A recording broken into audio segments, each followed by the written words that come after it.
La dernière semaine d'année, la 70e semaine, est la semaine qui doit être correctement comprise. Il confirmera l'alliance avec plusieurs pendant une semaine, et à la moitié de la semaine il fera cesser le sacrifice et l'oblation, et sur l'aile des abominations viendra le désolateur, jusqu'à ce que la ruine qui a été déterminée fonde sur le désolé. Daniel 9, 27. Quelqu'un fait une alliance ou renforce une alliance déjà existante pour 7 années. Ensuite, 3 ans et demi après le renforcement de l'alliance, les sacrifices du temple prennent fin. Qui renforce l'alliance? L'enseignement habituel sur ce sujet suggère que c'est l'Antéchrist qui conclut une alliance de paix avec Israël. Beaucoup pensent que celui qui conclut une alliance ferme avec beaucoup est en fait le prince de l'armée dont il est question dans le verset précédent, et en conclut que celui qui confirme l'alliance est l'Antichrist. En d'autres termes, que le prince, qui avec son armée a détruit Jérusalem en 70 après Jésus-Christ, a quelque chose à voir avec l'Antéchrist. Une leçon de grammaire devrait aider à clarifier exactement la nature de celui qui confirme l'alliance. Certains commentateurs ont déclaré que le mot « il » du verset 27 se réfère au prince du verset 26. En conséquence, ils enseignent que quiconque confirme l'alliance est associé au prince, qui est archétype du futur antichrist. Il est un pronom qui doit renvoyer à un nom précédent spécifique afin d'éviter toute ambiguïté dans le verset. Le nom précédent est appelé l'antécédent. Un nom antérieur ne doit pas être trouvé dans une phrase prépositionnelle. La règle de la grammaire anglaise et hébraïque dit qu'un pronom ne devrait pas faire référence à un nom dans une phrase prépositionnelle. Le mot « du » est une préposition et le mot « prince » se trouve dans la phrase prépositionnelle « le peuple du prince à venir ». Prince nous informe simplement sur la relation du peuple avec lui. Le prince n'est pas le sujet de la phrase. Le mot prince est un antécédent inapproprié du pronom il du verset 27. Le pronom il ne trouve pas non plus son antécédent dans le nom peuple, car peuple est un nom neutre indénombrable et il est un pronom singulier masculin et il renvoie au dernier nom masculin singulier du verset 26. Ensuite, après les 62 semaines, le Messie sera retranché. Daniel 9, verset 26. Le Messie est le dernier nom masculin singulier, le Messie qui a été retranché. 70 semaines vient après 69 semaines et dans la 70e et dernière semaine d'année, Jésus a confirmé l'alliance de Dieu avec Israël lors de son premier avènement. Son ministère a duré 3 ans et demi, puis au milieu de la semaine, il a été retranché, rejeté par les principaux prêtres, les scribes et les pharisiens, et condamné à mourir sur une croix. La mort de Jésus a mis fin au sacrifice et à l'offrande. Le voile dans le temple a été déchiré en deux, et Dieu a tenu sa promesse de pardonner les péchés de son peuple par la mort de son Fils unique sur une croix. Quand les Juifs ont rejeté Christ et ont obligé les Romains à le crucifier, Dieu a arrêté l'horloge, pour ainsi dire, pour la nation d'Israël. Il a mis les derniers 3 ans et demi de la 70e semaine en attente jusqu'au moment de la fin. Et il confirmera l'alliance avec plusieurs pendant une semaine, et à la moitié de la semaine il fera cesser le sacrifice et l'oblation, et sur l'aile des abominations viendra le désolateur, jusqu'à ce que la ruine qui a été déterminée fonde sur le désolé. Daniel 9, verset 27. Le petit mot « et » sépare deux pensées distinctes et sépare la semaine en deux périodes distinctes de 3 ans et demi. Autrement dit, il y a un écart de 2000 ans à l'intérieur de ce petit mot « et ». Christ a confirmé l'alliance, mettant fin au sacrifice célébré dans le temple au milieu de la semaine. Et, 2000 ans plus tard, quelqu'un viendra sur l'aile des abominations et le rendra obsolète. Celui qui vient sur l'aile des abominations se réfère à la personne connue comme l'Antéchrist. Les mêmes personnes qui enseignent qu'Israël aura 7 ans de tribulation croient que lorsque Christ est mort, il a été crucifié dans une brèche entre la 69e et la 70e semaine. Cette doctrine annule l'aspect le plus important de la rédemption du peuple juif, la crucifixion du Christ, dont le sang a renforcé et ratifié l'alliance de Dieu avec son peuple, et le supprime complètement de la prophétie. La prophétie déclare clairement que le Messie viendrait après 69 semaines d'année. Quel est le chiffre qui suit 69? Le chiffre 70 suit 69. Au milieu de la 70e semaine, le Messie a été retranché, crucifié.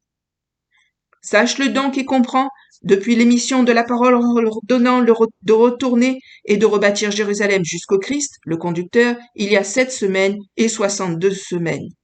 Les places et les fossés seront rétablis, mais en des temps fâcheux. Et après les 62 semaines, le Christ sera retranché et non pour lui, et le peuple d'un conducteur qui viendra détruira la ville et le sanctuaire, et sa fin sera dans ce débordement. Les désolations sont déterminées jusqu'au terme de la guerre. Daniel 9, versets 25 et 26.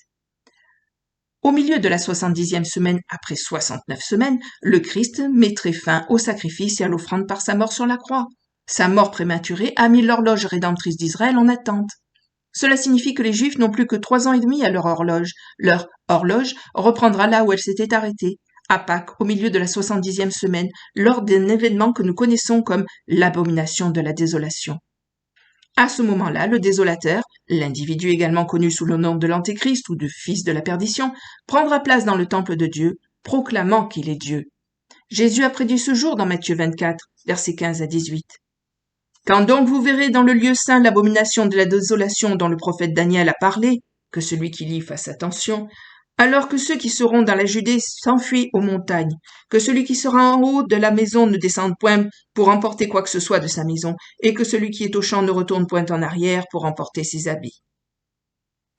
Paul a également évoqué ce jour. Que personne ne vous séduise en aucune manière, car il faut que la révolte soit arrivée auparavant, et qu'on eût vu paraître l'homme du péché, le fils de la perdition, l'adversaire de celui qui s'élève au-dessus de tout. L'adversaire est celui qui s'élève au-dessus de tout, ce qu'on appelle Dieu ou qu'on adore, jusqu'à s'asseoir comme Dieu dans le temple de Dieu, se proclamant lui-même Dieu. 2 Thessaloniciens 2, versets 3 et 4. Le temps qui précède l'abomination de la désolation est décrit dans le livre de Matthieu comme les douleurs de l'enfantement. Vous entendrez parler de guerre et de bruit de guerre. Prenez garde de ne pas vous troubler, car il faut que toutes ces choses arrivent, mais ce ne sera pas encore la fin. Car une nation s'élèvera contre une nation, et un royaume contre un autre royaume, et il y aura des famines, des pestes et des tremblements de terre en divers lieux, mais tout cela ne sera qu'un commencement de douleur. Matthieu 24, versets 6 à 8.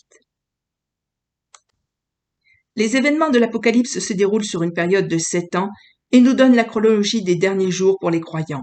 Daniel, Jésus et Paul nous disent que la fin des temps pour les Juifs débutera par l'abomination de la désolation, un événement qui aura lieu au milieu de la 70e semaine de Daniel. À ce moment-là, leur chronomètre sera relancé pour les derniers 3 ans et demi de la 70e semaine. La période de grande détresse des Juifs sera précédée des douleurs de l'enfantement, les jugements des 5 premiers sceaux et des 6 premières trompettes mentionnées dans l'Apocalypse. L'essentiel est ce qui suit. Les Juifs n'ont plus que 3 ans et demi sur le calendrier de leur rédemption qui en comptait 7. La première venue du Christ englobe les 3,5 premières années de la 70e semaine, donc il ne reste plus que 3 ans et demi. Le calendrier pour les croyants englobe les 7 années complètes. Les 2 chronologies, celle pour les croyants dans l'Apocalypse et celle d'Israël dans Daniel, convergeront à l'abomination au milieu et au courroux simultanément à partir de ce moment-là. Les gens regardent et attendent que l'Antéchrist conclue une alliance de paix avec Israël afin de prédire le début de la 70e semaine et se faire une idée du moment de l'enlèvement de l'Église. Ils pensent qu'une fois l'alliance conclue, l'enlèvement des croyants sera au coin de la rue. Ils ne réalisent pas que l'alliance a déjà été confirmée par Christ il y a 2000 ans. La 70e semaine de Daniel ne concerne pas l'apparition de l'Antéchrist, mais l'apparition du Christ et son œuvre rédemptrice pour le compte d'Israël. Il n'y a rien dans la brève prophétie rapportée dans Daniel 9, 25 à 27 qui laisse entendre que l'Antéchrist confirmera une alliance de paix, déclenchant ainsi une période de tribulation de 7 ans. Et il n'y a même pas d'allusion à une période de 7 ans de tribulation ou de persécution dans le passage de Daniel 9, 27. Troisième partie, qu'est-ce que la tribulation? En termes simples, la tribulation est la persécution et les épreuves auxquelles le peuple de Dieu doit faire face ici sur terre. La persécution des croyants s'intensifiera pendant les derniers jours. Nous avons déjà vu comment l'extermination des chrétiens sera exercée par la prostituée et les habitants de la terre juste avant le point médian, l'abomination. Et après cela, l'extermination des Juifs et des chrétiens prendra place à partir du milieu des 7 ans au cours du règne de 42 mois ou 3 ans et demi de la bête. En résumé, les 7 ans avant le retour visible du Christ, communément appelée la période de tribulation, ne consistent pas en 7 ans de colère de Dieu. Les années ne consistent pas non plus en 7 années de persécution et d'épreuve. La persécution du peuple de Dieu se fera par vagues. Il n'y a rien dans les Écritures qui indique que les croyants ne peuvent pas ou ne seront pas présents pendant les 7 ans. Ainsi, l'enlèvement ou les enlèvements des croyants peuvent avoir lieu pendant la période de 7 ans, sans contredire les passages relatifs à la colère de Dieu au jour du Seigneur. Quatrième partie. Qu'en est-il d'Israël dans les derniers jours? De nombreux enseignants dispensationels de la Bible sont d'avis qu'une fois que les 7 ans de tribulation commencent, l'attention de Dieu se tourne de l'Église vers Israël. Ils enseignent que l'intérêt principal de Dieu à ce moment-là est de ramener à lui son peuple élu et que la restauration d'Israël constitue le seul point focal de son plan et de ses objectifs. Le fait est que Dieu a plusieurs plans en œuvre à tout moment et que tous ces plans convergeront dans les derniers jours. Il a un plan pour amener ses prêtres et ses rois, les croyants, dans son céleste saint des saints. Il a un plan pour son Fils, faisant de lui le souverain de l'univers. Il a un plan pour les démons, les veilleurs, les anges déchus, pour les amener au jugement. Il a un plan pour Satan, pour le système de la prostituée, pour la bête ou l'antéchrist, le faux prophète et ceux qui se rebellent contre lui. Il a un plan pour la restauration de toutes choses, la résurrection des morts et la création d'un nouveau ciel et d'une nouvelle terre, et il a un plan pour Israël. Tous ces plans convergent au cours des derniers jours. Le scénario de tout le monde est présent dans le livre de l'Apocalypse, et dans l'Apocalypse nous voyons comment toutes les histoires de tous les personnages se connectent, s'entrelacent et convergent, aboutissant finalement au retour triomphal du Seigneur sur la terre.